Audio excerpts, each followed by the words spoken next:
All right, everybody. We got another very special guest for you all. I want everyone to welcome to the show Christopher Michael. What's going on, Chris? Not much. How are you guys doing? Good. That's the one last name Chris won't mess up because it's both of our names, so it worked out pretty perfectly. If he messed up my name, I'd be a little pissed, Chris.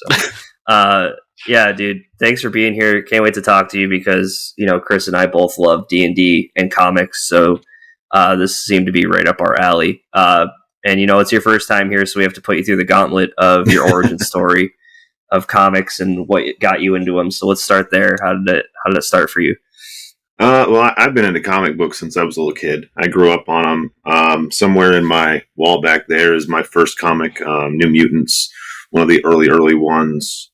I just loved comic books. Like most little kids, pick them up off the rack, got into them.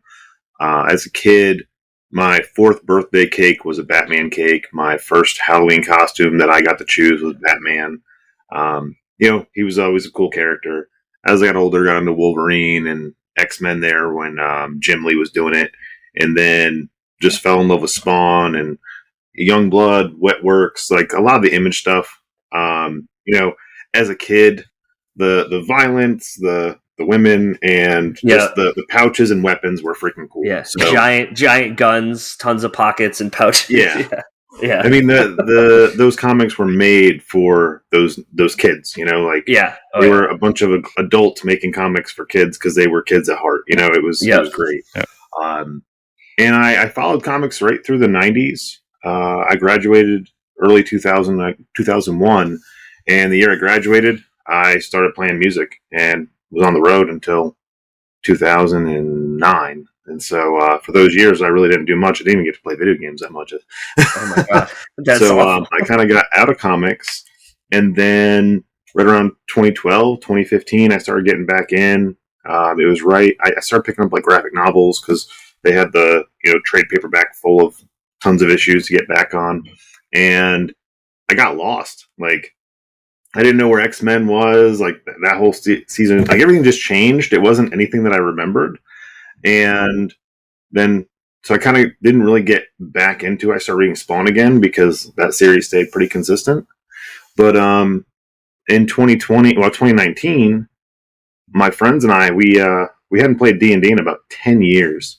And I called them and I was like, hey, I've got this idea for a superhero D&D campaign. I had actually been playing Spider-Man on PS4. And as I was playing, I got this idea of how to make D&D superheroes that weren't broken and overpowered. Right. Given they're still broken and overpowered, but not as broken. That's just like one of the big problems with superheroes in general.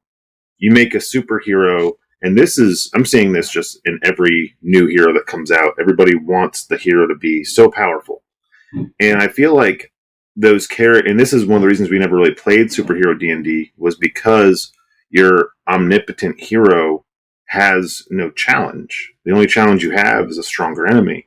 So we always wanted to have this campaign where the heroes were unique, but they weren't so super that it took away from the other things in, as part of D&D. Like they couldn't just go into combat and be like, I win, Right. So, oddly enough, Spider-Man gave me that idea because at the core level, everybody could have a different Spider-Man customized in their own different way. So I took the classes in D&D, and I called my friends and I said, hey, if you had to be a character, how would you build your hero? And they gave me a bunch of references and ideas. And I really wasn't even into manga or anime at the time. I had to watch My Hero Academia, Shield Hero. I had to watch all these things. To get like reference for what they wanted, because they didn't actually read comic. Most of my guys don't really read comic books. They're into manga and anime. Mm-hmm. And so I went to the books and I started like taking all the characters and building them out. We played the first session in 2019 and we talked about it for a whole month as, 30 some odd year old guys. We spent an entire month talking about this game that we hadn't played in 10 years, and some of us hadn't even talked in 10 years. So the fact that we got together and all of a sudden D&D was like our central thing, keeping us together.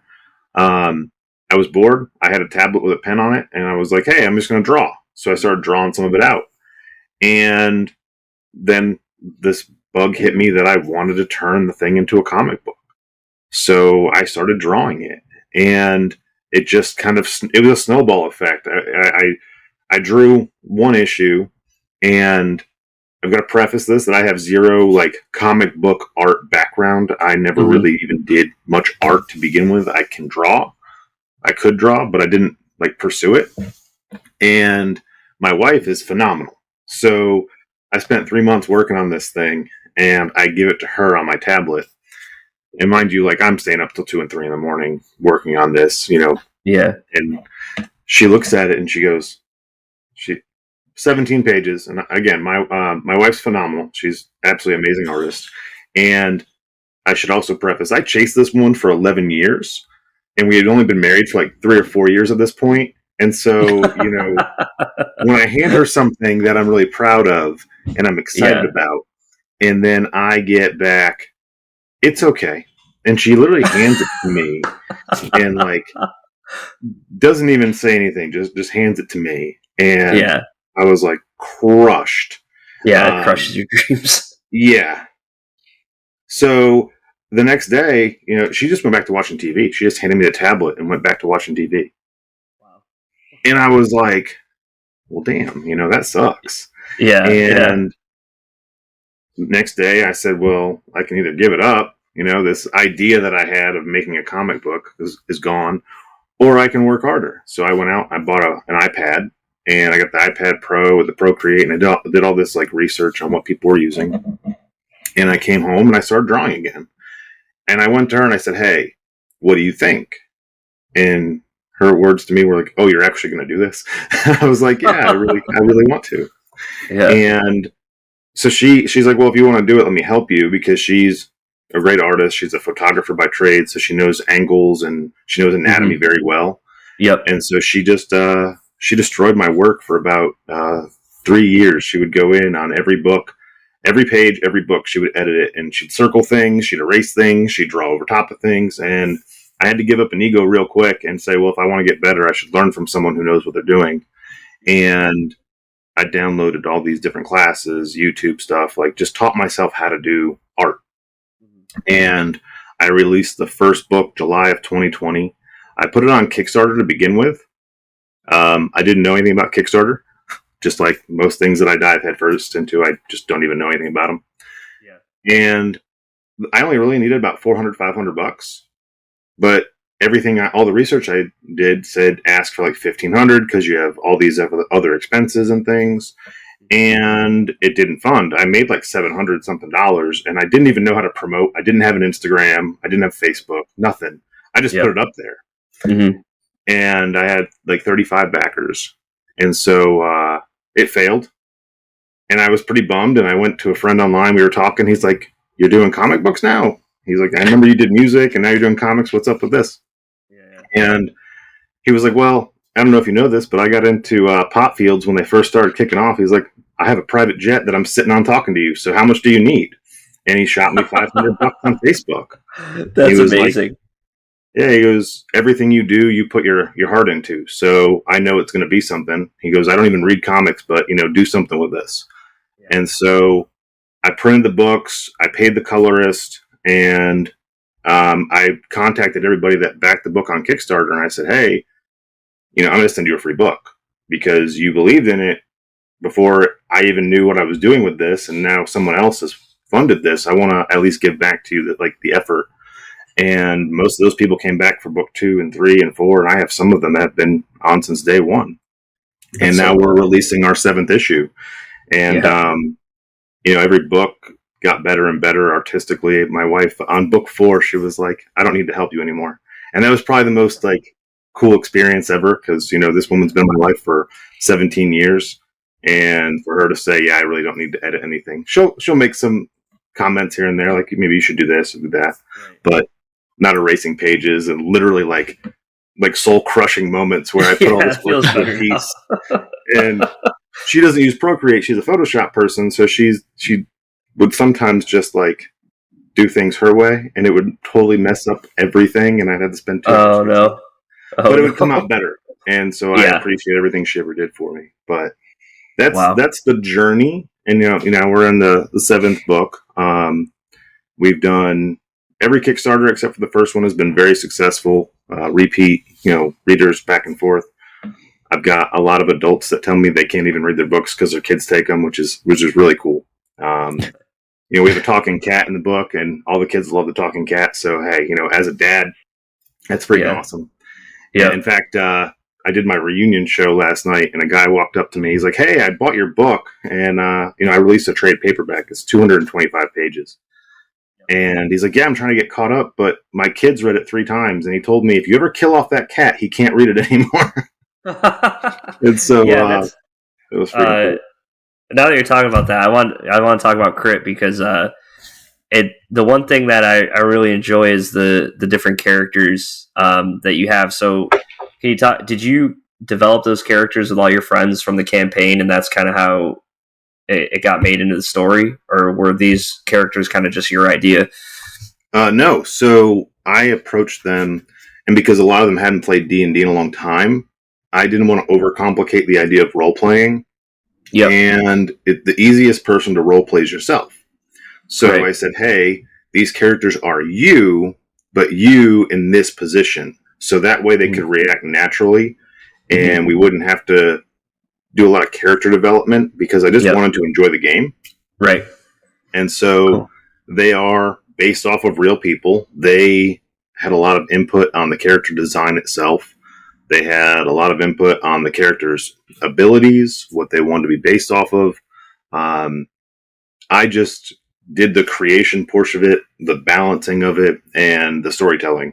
And I am every character except for the 5 main guys. Wow, that's super cool. And is there some sort of like probability for the story? I mean, like you talk about rolling dice and telling a story. So is there any type of like back and forth there, or is it just you writing a script? Oh no, everything I record every game session, and then I storyboard everything that happens, and I don't predict anything. Everything you read happens at the mercy of the dice rolls. Wow, that's awesome. And that's it's so tough. Interesting. If you play D&D, combat, I have to like streamline the combat in the book because if you play D&D, most of the time, everybody has their preferred moves, and it's like I'm going to punch this person and punch this person again, and so I streamline it so you get the flow of the combat without having to have 30 rounds of the same punch over and over again. Right. Outcome is the same if they miss or if somebody blasts somebody else by accident because they rolled a nat 1. Like you get to experience that kind of stuff.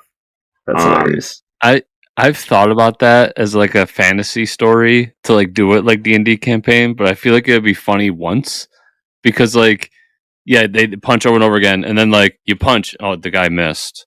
You punch, you missed again, and like and then like the funny part would be when he crit misses and like stabs himself in the foot. After one issue, I think people get bored of that. So it might be funny for like a short story, but you have to. Everything has its place, and I don't try to repeat. So if something happens the same way, like I try to change the flow of things or give different perspectives on it. So you have the personalities shine. The ones with that are pig-headed and arrogant in combat are over here, and it's easy to tell how they're going to flow. But they write their own dialogue. They write when it comes down to the lettering of the book. We do a Discord, and I since I have the sessions recorded, I know what they've said, and I already have it kind of in a rough script. Like this is the dialogue from the game, but they can kind of edit it or make it a little bit smoother in places because again, we're role playing. Sometimes some of us are working while we're playing, like on our phones, because we've got remote jobs and things, and there's distractions no matter what. So we try to I try to give them the opportunity to make the best of their role play before it goes to print. So everything you read comes from their mouth. I don't write any of it. It's the most organic I can think of for storytelling purposes. That's so cool, and you have endless stories as long as you're campaigning still. So Yeah, we're going on 4 years, so wow, I've got a wow. lot of stuff to play. As someone who just rolled up characters the last couple days, because my friends that I played D&D with like 8 years ago were starting to campaign again. This is like so awesome to hear. And Samedi is the talking cat, right?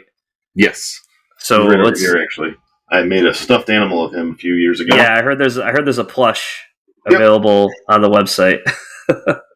That is That's him. amazing. Yeah, is that one of the characters? That He's a people can familiar. a familiar. Okay. We have Spectre. Austin in real life is a huge Pokemon fan. He has Pokemon tattoos. He's actually at New York Comic Con right now. Like, he's probably the biggest nerd in our group. And knowing that he loved Pokemon, when he took a Warlock class, we were trying to balance this familiar / like deity kind of thing we wanted to do, but he always wanted some kind of necromancy stuff, and so I gave him Samedi. It's a different spelling of the god because I didn't want to like confuse people that it's the actual god, because it's not. Right. Right. He just bases himself off of that kind of personality. He has a drinking problem. He smokes cigars, and he's a jerk. So when I was making the personality of him, I was like, if you take the Mad Hatter, you take the Cheshire Cat and Cat in the Hat and mash them all together, you get Samedi. Amazing. And what's even more funny is the reason I chose the cat was Austin's also a DM, and he in the earlier sessions he would try to meta things, and he's like, oh, so now I have this all powerful like deity. I said, no, you're allergic to him because he's an actual cat, and in real life you're allergic to cats. So if he's out for more than 4 hours in game time, you take penalties. Wow. Like every hour is another level of exhaustion for you. Oh and so it limited him there. And actually, in the last book I just introduced, he has 2 more. Since he's a Pokemon fan, we kind of customize his character to where the familiars give him access to different spell casting abilities. So he has like base Warlock, like Eldritch Blast, right? Yep. You can level that up, and base spells. We added some flavor to it. But Samedi lets him have access to a more of a Warlock style class, with a little bit of Necromancer in there for healing purposes. No Race of Dead, because I didn't really want to mess with that. We introduced the owl, Archimedes, who's this like British pompous like prick of a character. Amazing. And he has more wizard spells, so he opens up a wizard class for him when he's out. And then we have Pan, who is like if you could hear him in your head, he would sound like the turtle from Finding Nemo. Okay. Yeah. He's like real chill, but he adds like some bardic powers, so he can flow differently, and he can call which one he feels is best for the situation. Early on in his power set, he doesn't know how to control that, so he has to roll a dice to see which one comes out. That's awesome. But later on, he gets to choose, and then he can have 2 out at the same time. So it's really cool to see him like have all those different flavors of powers. So Samedi is a character, but he's not like one of my friends. He's actually the art, besides the patterns, is based off my cat, which does kind of have that like skull pattern on its face, which is amazing. That's fantastic. I gotta jump in here because you can't have a cat not be a prick.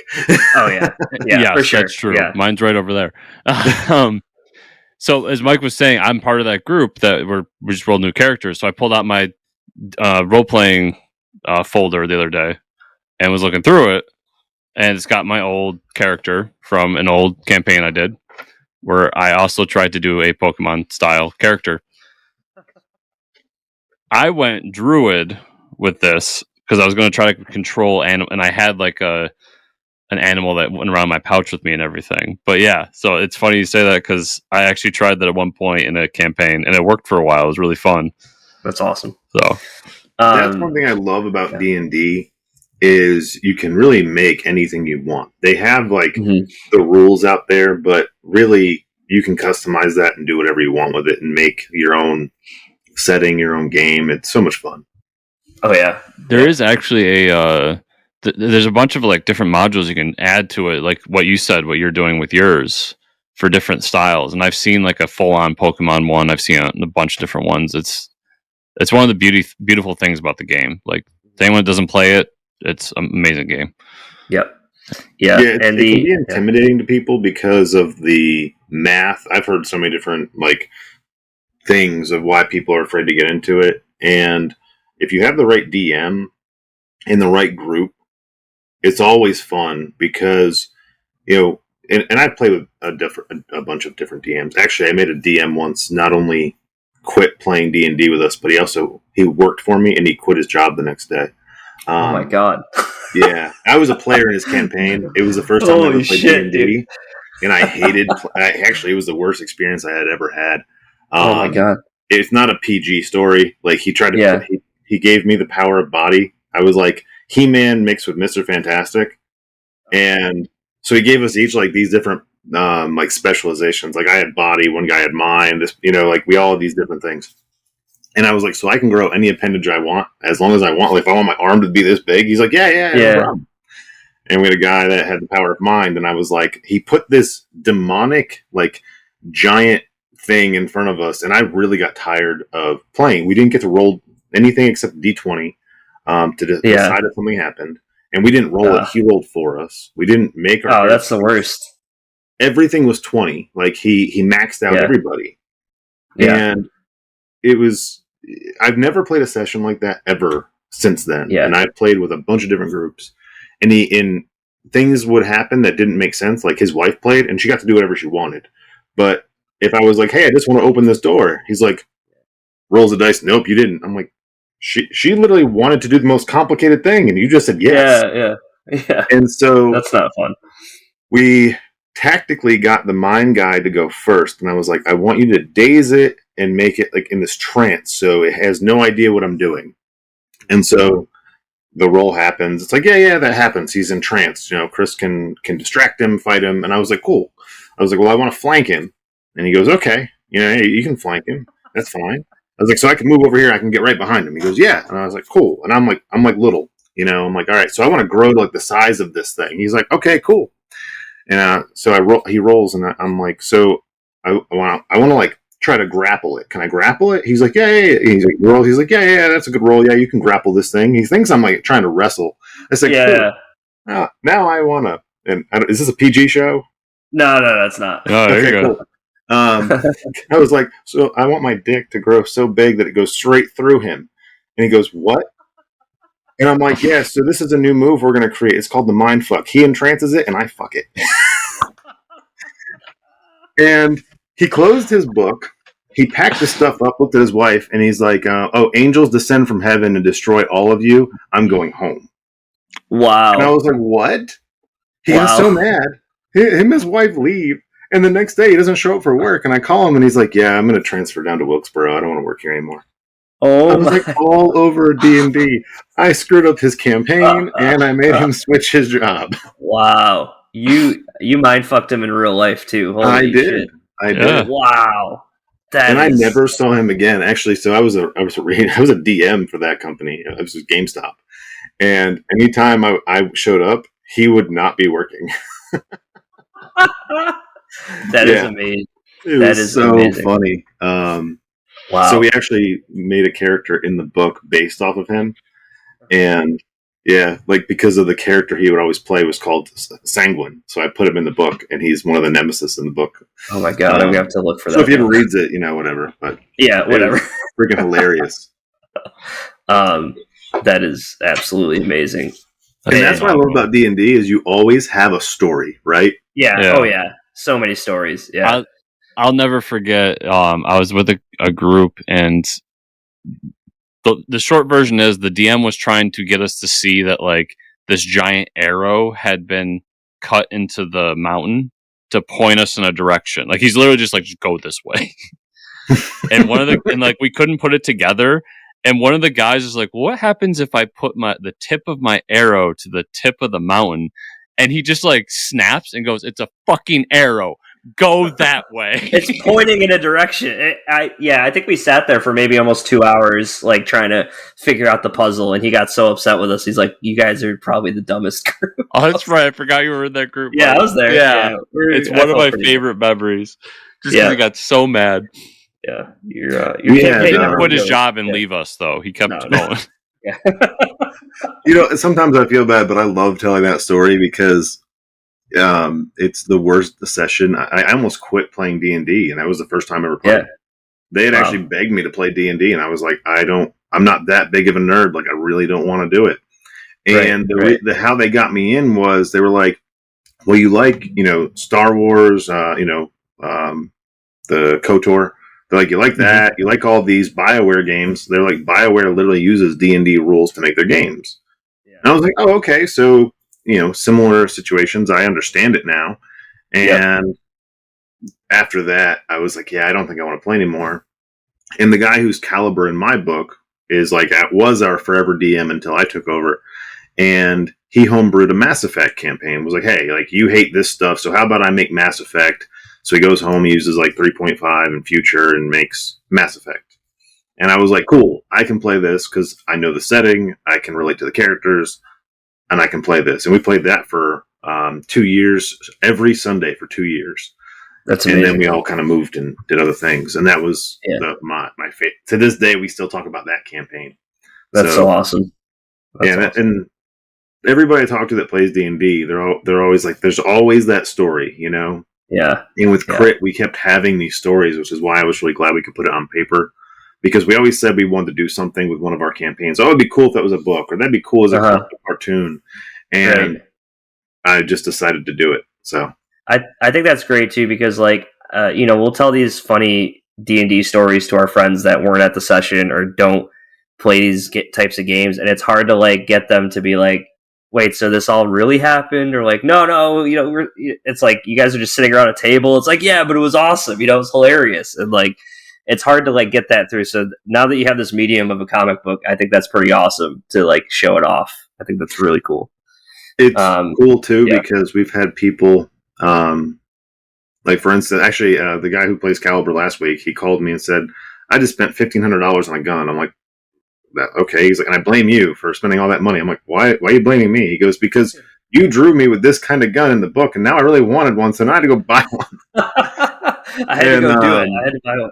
Yeah, he's like, so it's your fault. And then the guy who's Boulder, in real life, he was like top Olympian class wrestler in North Carolina, and was like, so he coaches wrestling. He's got a big history in that. But when we first started the book, he had put on a little bit of weight and everything, and he cut down, and he's back in shape, and he's like, he's like, I can't be a superhero and look like this. So he's like religious in the gym now. I helped him get there, and super proud of him because he's just still staying in shape, working out, and he's like, he feels better, and he's like, now I could wear like I could cosplay as myself. It'd be freaking hilarious. Amazing. So, that is so amazing. Changing it's people's cool to see lives. Those things happen for my friends, Yeah.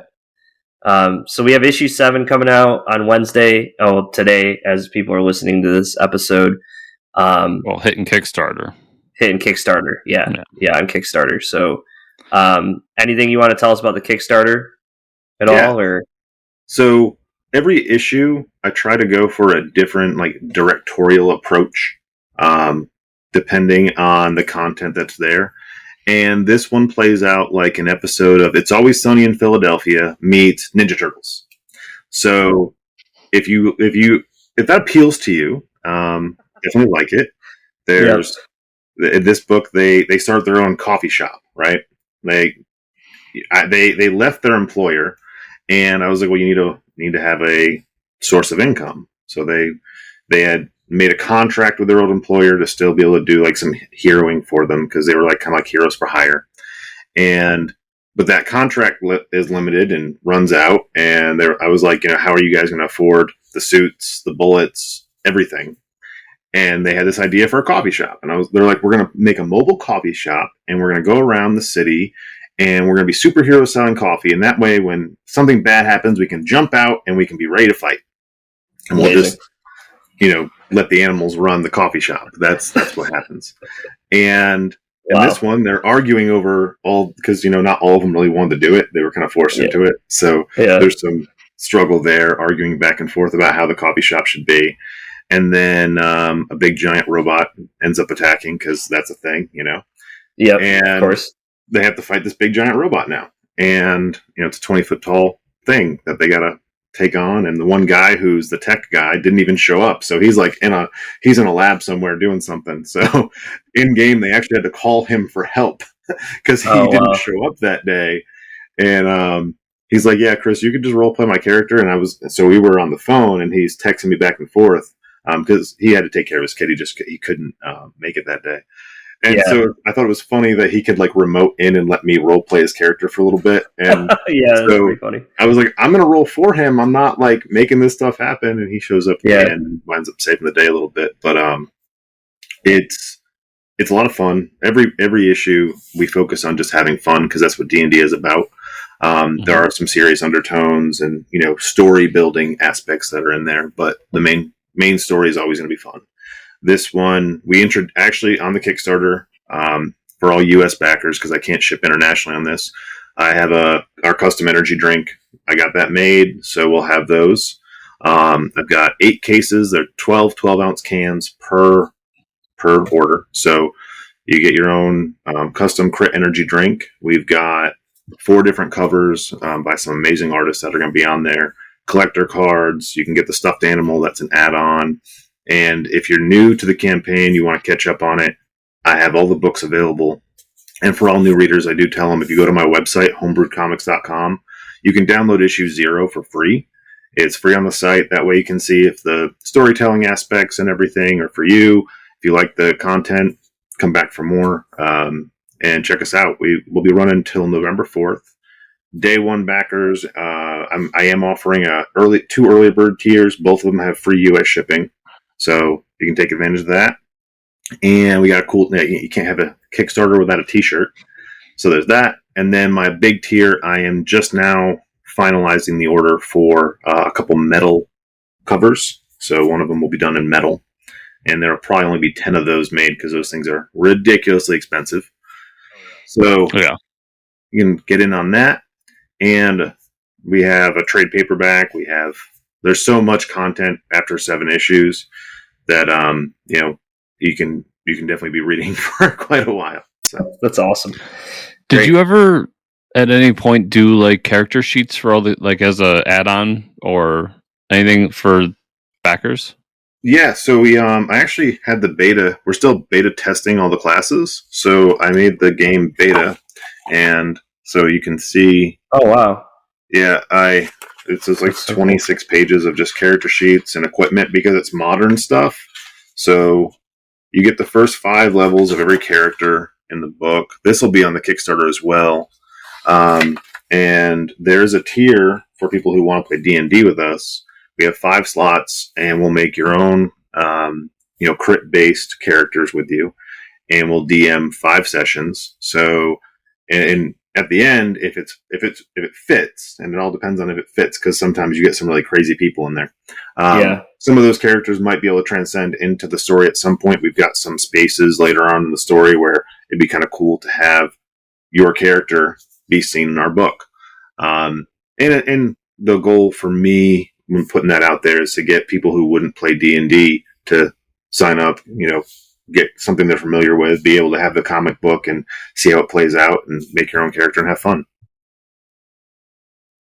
That's amazing. Yeah. Awesome. Yeah. And some of my guys have put all their character sheets on digital formats, so it's really hard for me to print out their original ones. I've got a couple, but I thought about doing that, and then they were like, Chris, we've been playing this for 4 years. I have this stuff I have a spreadsheet now. One guy actually made an entire spreadsheet for his character, like a character class spreadsheet. I was like, can you share that with me? He's like, yeah, on conference calls at work, I make my crit character sheet into a spreadsheet. That's amazing. Yeah, that's amazing. It's really well done. Every time he levels up, he just has to like punch it in, and it automatically calculates everything for him. It's ridiculous. That's amazing. You should sell just that algorithm for that. Yeah, the algorithm would be amazing. Yeah. I'm working with him on that. Good. And that book you just showed, like, is that how to? Does that also include how to like do a superhero based D&D campaign? Like, are you thinking about adding like doing a module to sell to people as well? So I wanted to put the beta out first and get that out to people so they can see that we are making that like a D&D 5th edition module. After the book's done, I would like to. The plan is finish the story and where crit ends, because we're in game. We're very far. We've been playing this for 4 years, so we're very far ahead of the comic book. Where it ends, the world is in a much different place than where it begins. And so I want that setting to be our crit setting. Release the module so you can play within that setting. And I'm also trying to get, at that point, because it's a couple years out, be able to have a place on our website for people to submit their stories and even get together and play directly on our website, kind of like a Roll20 situation. So, and then be able to submit their stories to us in hopes that maybe we can get some of those and publish them in the world. So we have this big giant world setting and everybody can tell their own story in our sandbox. Similar to what George Lucas did with Star Wars early on, was allowing people to kind of pitch stories within the universe. And some of those stories might impact it later on. And I think that would be really cool to have something where people could impact something they enjoy. So I want to release the module. In fact, we were supposed to do a game before we did the comic book. That was the original idea, was release the module. Wow. And then the comic book just became a thing. So we rolled with that. That's really cool. I love all this. This is me too. Great. I'm so glad we got to chat, Chris. Yeah. Thanks so much for your time, man. And if our listeners, our followers want to follow you and all the stuff you're doing, I know we're going to point them to the Kickstarter, but do you have a social media you want to send them to? Yeah. My website, homebrewedcomics.com, has all my links. I'm primarily on Instagram, which is at homebrewedcomics. I do have Facebook and Twitter, which instead of a CS at the end, it's just homebrewed comics with an X. I'm most active though on Instagram. I have TikTok and I have I have them all. I just primarily use Instagram because that's where I started and that's like my most active. But I have links on my Instagram as well for everything else. And I do a lot of. I also work with like 9 other indie publishers. I letter like every book in our group, so I'm on I think 12 different books now I've done. And so we do like lives. We try to get people who are interested in indie comics, especially, and maybe you have so many people out there with a story to tell and they just don't know how to get there. So I do try to help people that are up and coming and trying to do that, because I've done 7 Kickstarters. I've failed at some things. I've learned quite a bit along the way, and I like to share the knowledge. So, if that's your thing, hit me up. I also love talking D&D, and I've had quite a few people message me and ask like questions about how to start playing D&D, and that's probably the best. Those are the best conversations. I had like a 16-year-old kid tell me, he had been wanting to play D&D with his friends forever, and he was like, I don't know, I might be too young for you to like try and help. And I was like, no, I mean, I have a 12-year-old, and if her friends want to play D&D, I'm going to DM a session, Yeah. And so awesome. I helped him download some stuff and get some character sheets, and he sent me like a couple of his character ideas back and forth. And that's the stuff that like I love right there, is being able to have those interactions with people like when I was a kid, and just seeing them get into it, and it's kind of cool that maybe crit is a catalyst for them to want to play D&D. I think that's probably the coolest pieces of this right there. Yeah, that and seeing little kids at Comic-Cons come running up and grab the cat. Like, that's without fail. Every con, I put the cat out while I'm setting the table up, and little kids come running up. They're like, "What's this?" And so that's really cool. Amazing. That's amazing. Yeah. So everybody out there listening, watching, remember I'll have those links in the show notes down below. So make sure to check out the campaign, and if you've never checked out the book, like Chris said, check out the website. Free first issue. Free comics are the best. Yeah, right. So go check that out as well. Chris, thanks so much for taking the time. It was a great conversation, and appreciate it. I've said it like 4 times, but I love everything you've said. Everything Thank about you so much. getting people into D&D, all the comic Yep. stuff. It warms Really my cool heart to stuff. know there's somebody else like me out there. So we'll have to do this again I sometime. appreciate you guys taking the time with me today and let me talk about my stuff because, you know, there's not enough spaces for us as independent creators to get our voice heard. That's what we're here for.